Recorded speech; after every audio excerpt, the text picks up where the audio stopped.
everybody, this is Megan from Holistic Care Medicine, and this is a follow-up video from the last one, which was Discover the Inner Healer. And today's video is more about the inner healer and information that I want to share with you that I typically share with patients. And so the first thing I usually say to patients is that this is teamwork. And I say it's teamwork because I can do what I do with the needles to be able to help the organs, but if you go home and you're not making any changes, it's not really going to work. So one of the other things, well, there's many things I tell patients, but one thing is that you're the best doctor for yourself. So a lot of the times we don't know the whole story because, you know, you may not think it's important, or some pains or some things that happen for a long time you forget about.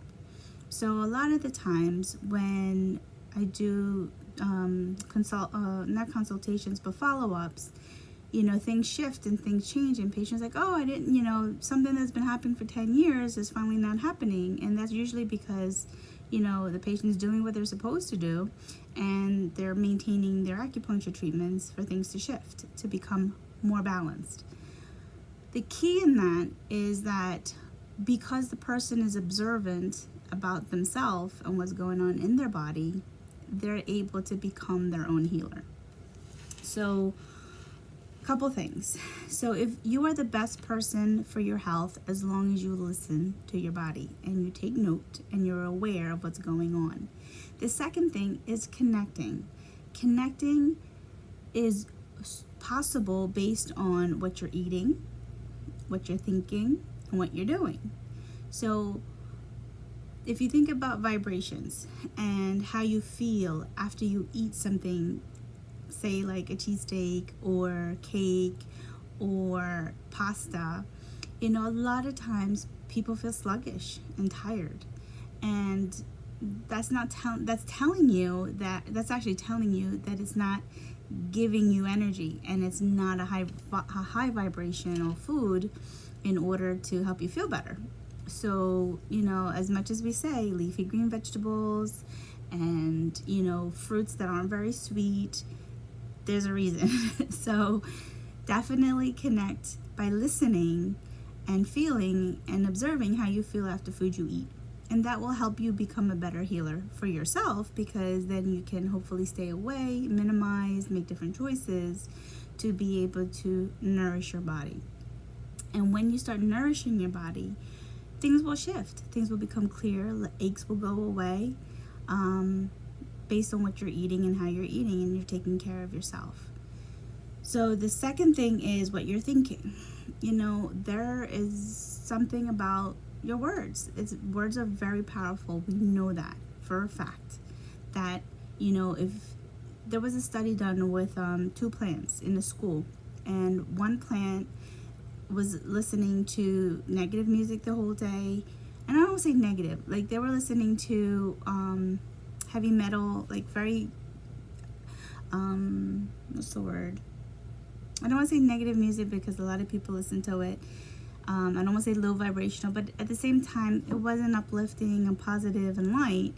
And then they had the kids saying negative things to the plant. And then on the other side, they had the plants listening to classical music, and the kids were saying positive affirmations. They were in the same room with the same amount of light, getting the same water at the same time of the day. And in the study, the plant with the music, the heavy metal music and the negative verbiage did not bloom and blossom. You know, it turned brown, it withered, it shriveled up, whereas the other plant did fine. So even based on science, words and what we listen to is really important based on that observation alone. But we know that. And there's something different when there's a chemical imbalance in the brain, and a lot of the times, you know, just shifting the way you eat, what you eat, and what you're listening to can play a big part in that. And other times, some people do need some medication to assist in that. I'm not going to negate that. The So what I would recommend is listening to positive affirmations, and on YouTube is fantastic for that. There's things about getting rich, finding, a good relationship, being happy, being healthy, and that all starts about, your verbiage. If you wake up in the morning like, oh, I have this ache, I have this pain, I don't feel too good, then the rest of your day is probably not going to be great. But if you get up and you're like, I'm okay, I'm breathing, I'm walking, and you have a different outlook. Or you get up and you stretch. You have your aches, but you get up and you stretch, and you're able to move a little bit better. And hopefully the day will get better for you, or at least your outlook would be different. But you do. It plays a part. Simple thing like stretching, getting the blood flow to circulate, and to getting your mind to learning how to get out of that negative thinking. So if you get up and you're putting on the news first thing in the morning, right now is not the thing to be doing. Between COVID and between the elections, and I'm going to tell you, between now, like November to January, that's not, unless it's one thing to be informed, it's another to sit there and absorb it. And even not thinking in the sense of doing, but like my point is that when you're watching the news, you're still having an internal reaction. Either you're happy or you're sad or you're feeling stuff. There's something about that, and without you knowing, it could play a part in your health. And so that's what I'm saying is, if you listen to it, whatever part of the news you like or you think is good for you to listen, the weather, or Google it, check up different sections of whatever you want to know. But right now, I don't think there's a lot on the news or even on TV to uplift you. So, and think about the things you're watching. Movies. What movies are you watching? Personally, I like dramas and murder mysteries and sci-fi stuff. But there's only so much I can watch of Law and Order and, Criminal Minds before I'm like, ugh, I don't feel good after it. So just be observant of the things that you're doing, the things that you're listening to, the things that you're watching, and how you feel afterwards.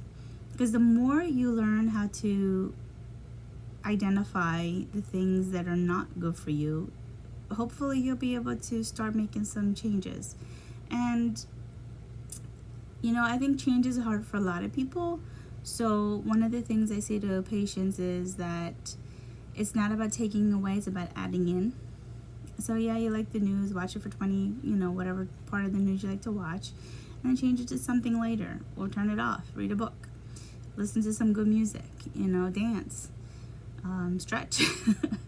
So those are the three things that I would say. Look at what you're eating, how you feel afterwards. Look at what you're thinking by what you're listening to, what you're absorbing, and what you're doing, and how you're doing it. Do you have a positive attitude? Do you have an okay attitude? One of the things that I've been working on, I guess almost a year now, because I'll be 41 tomorrow, but for a year now, one of the things, and I've said this in past, is that I'm looking at things with new eyes, meaning that when children are small and everything's new to them, they have this sense of wonder and awe. And so by having that, there's all these possibilities of anything to happen.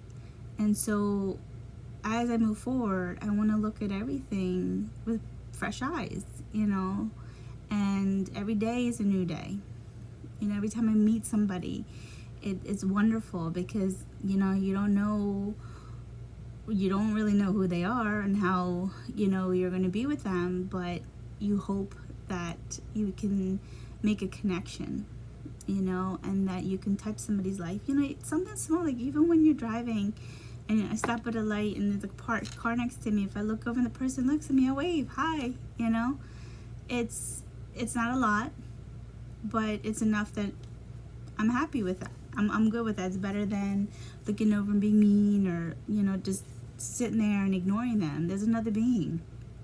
So, you know, just those little simple things. And sometimes that could pull you out of a bad mood if you look over and there's a kid in the back seat and they're like waving crazy, or they look over and smile. You know, it's nice. It's a good feeling. So those are the things I wanted to share about your inner healer based on part 1 of the book.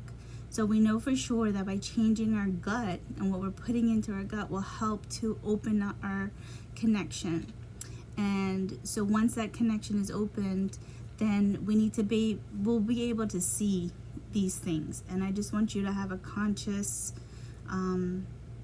evaluation as to why things are shifting. So foods that you're eating, look to see if they're making you tired or energetic. Things that you're listening to, you know, do you feel good listening to it or you don't? So try to find something different to make you feel good. What's your verbiage? Meaning, what kind of messages do you give yourself? Is it going to be a bad day or is it going to be a good day? You know, are you going to be happy when you see somebody you don't really like, but you know you got to see them? Or you just, you know, wave and say hi? Or are you going to give them a mean face? You get a choice. And, you know, your actions. So that plays a part in all of this. And it actually helps you tap into your inner healer and understanding yourself even better to be able to take care of your health. So like I said from the beginning, this is teamwork.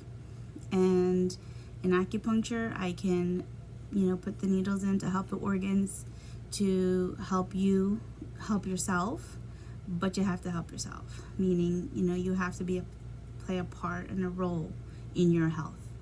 And the more you play a role, the healthier you can be, rather than depending on just one source of change. Isn't really going to give you the journey you wish to see towards better health. So I hope you understand all that and I hope you will take some of my advisements and, you know, post your success. I truly believe if you do what I recommend, that, you know, you'll notice changes and differences. And if you're not sure, please ask a question, and I will be happy to respond and help.